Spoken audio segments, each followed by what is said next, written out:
জাতীয় সংসদ নির্বাচন অবাধ ও সুষ্ঠু করতে প্রযুক্তিগত সক্ষমতা এবং পর্যাপ্ত জনবল রয়েছে জানিয়ে র্যাব মহাপরিচালক একেএম শহীদুর রহমান জানিয়েছেন, জাল ভোট, নাশকতা, বিশৃঙ্খলা করার চেষ্টা করলে কঠোর হাতে দমন করা হবে। ভোট কেন্দ্র পরিদর্শন করতে গিয়ে তিনি একথা বলেন।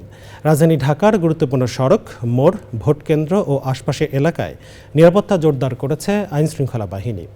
নাশকতা বা যে কোনো বিশৃঙ্খলা ঠেকাতে প্রস্তুত পুলিশের কুইক রেসপন্স টিম। রিপোর্টে বিস্তারিত জানাচ্ছেন রিয়াজ ইসলাম। জাতীয় সংসদ নির্বাচন ঘিরে রাজধানীতে নিরাপত্তা বলয় আরও জোরদার করা হয়েছে। শহরের গুরুত্বপূর্ণ পয়েন্টগুলোতে বসানো হয়েছে একাধিক চেকপোস্ট। ভোটকেন্দ্র ও আশপাশের এলাকায় টহল দিচ্ছেন সেনাবাহিনীর সদস্যরা। বিভিন্ন কৌশলগত পয়েন্টে সরব উপস্থিতি বিজিবির।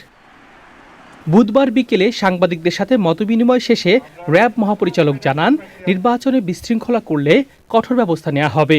এইবার নির্বাচনে ঝুঁকি তাদের আছে যারা নির্বাচনকে ব্যাহত করতে চাবে, এবং নির্বাচনের ফলাফল যদি মেনে না নিয়ে তারা যদি নাশকতা, বিশৃঙ্খলা তৈরির চেষ্টা করে, আমরা সর্বোচ্চ কঠোর ব্যবস্থা গ্রহণ করব। টহলের পাশাপাশি চেকপোস্টে তল্লাশি জোরদার করেছে পুলিশ। ইতিমধ্যে আপনারা দেখেছেন ঢাকা মহানগরীতে যে টহল কার্যক্রম সেটা অনেকটা জোরদার করা হয়েছে। আমাদের গোয়েন্দার নজরদারিও চলছে। এছাড়া বিশেষায়িত যে ইউনিটগুলো রয়েছে, আমাদের বোম ডিসপোজাল ইউনিট, সোয়াট, ক্যানাইন ইউনিট এবং এমনকি আমাদের অশ্বারোহী যে পুলিশ, তারাও কিন্তু মাঠ পর্যায়ে মোতায়েন রয়েছে। নিরাপত্তা বাহিনীর দাবি, ভোটাররা যাতে নির্বিঘ্নে কেন্দ্রে যেতে ও ভোটাধিকার প্রয়োগ করতে পারেন সেজন্য সব ধরনের প্রস্তুতি নেওয়া হয়েছে। রিয়াজ ইসলাম, চ্যানেল আই, ঢাকা।